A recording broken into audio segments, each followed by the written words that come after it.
that conservatives and liberals have towards it. I was wondering whether that formulation is also a kind of attack on individual sovereignty and a kind of tribalism of saying, here are these two groups of people and here's how they relate to hierarchy, here are their characteristics.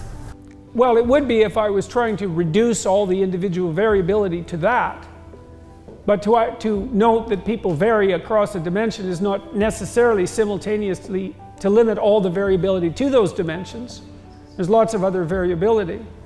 And your question to some degree is whether the act of categorization is in itself a limitation on individual freedom, I think, if you push your question all the way down to the bottom.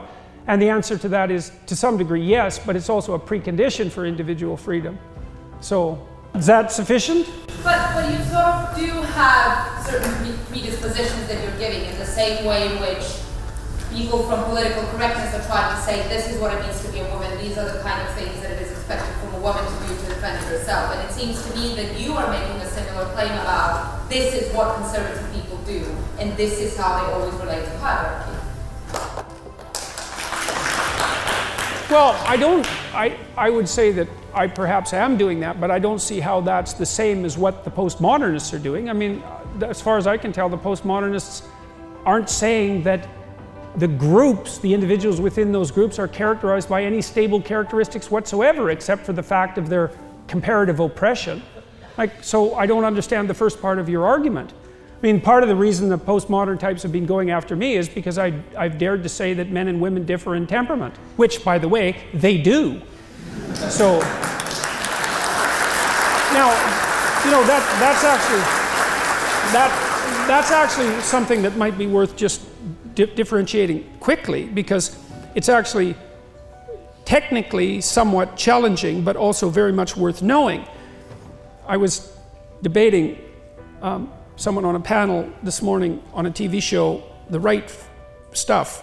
And this was a woman who led the Women's Equality Party. And she cited some psychological literature that purported to claim that men and women were mostly the same. And that's actually true. We are more the same than different. If you look at our temperaments, there's more overlap than there is variance by a substantial amount. And so even on the temperamental dimensions where there is most difference between men and women, the difference isn't of massive magnitude at the center of the distribution. So for example, women are less aggressive than men, which is, by the way, why they try to commit suicide more often, but are much less lethal in their actions. That's one example, but there are many examples.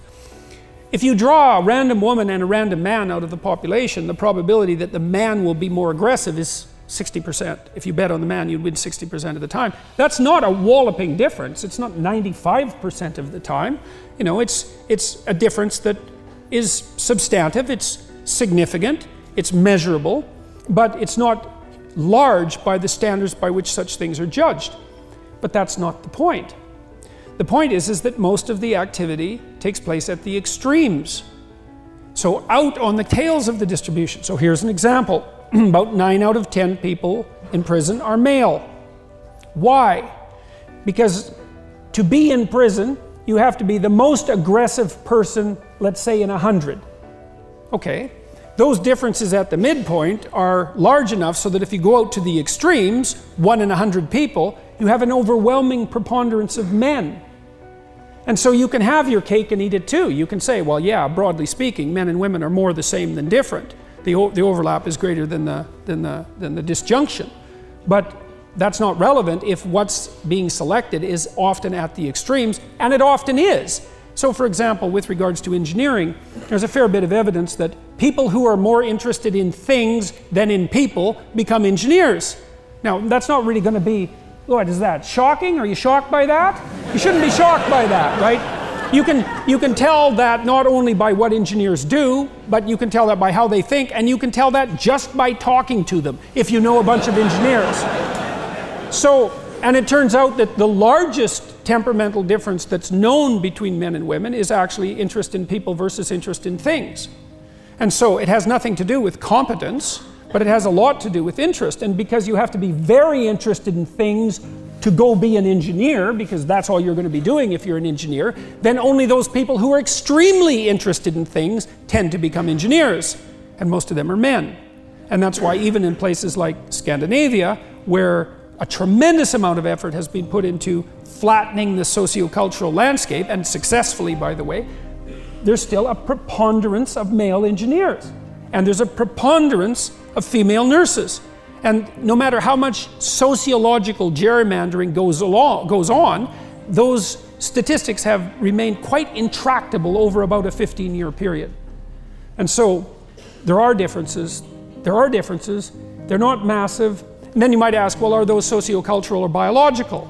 It's like, well, that's a hard question to answer, because it depends on how much variability there is in the sociocultural landscape, because the proportion by which something is biological versus sociocultural varies with the sociocultural landscape.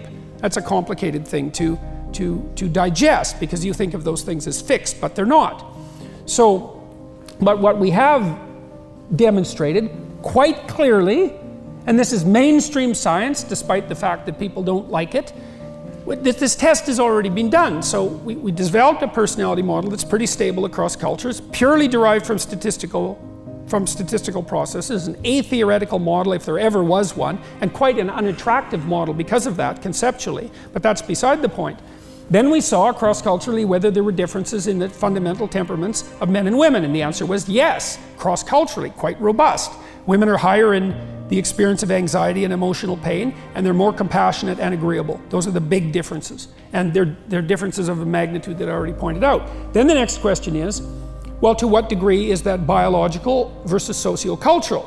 And it's complicated because that variable depends on the sociocultural landscape, but we'll put that aside.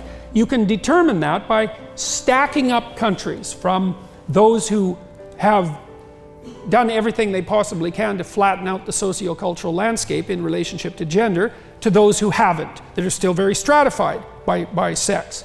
And then what you do is you look at the magnitude of the temperament differences in keeping with the variability that those countries have in terms of their sociocultural egalitarianism. And the sociocultural types, the social constructionists, their prediction is, as cultures become more egalitarian, men and women become more different, more the same, because it's environmental. That isn't what happens. Exactly the opposite happens. As you flatten out the sociocultural landscape, men and women become more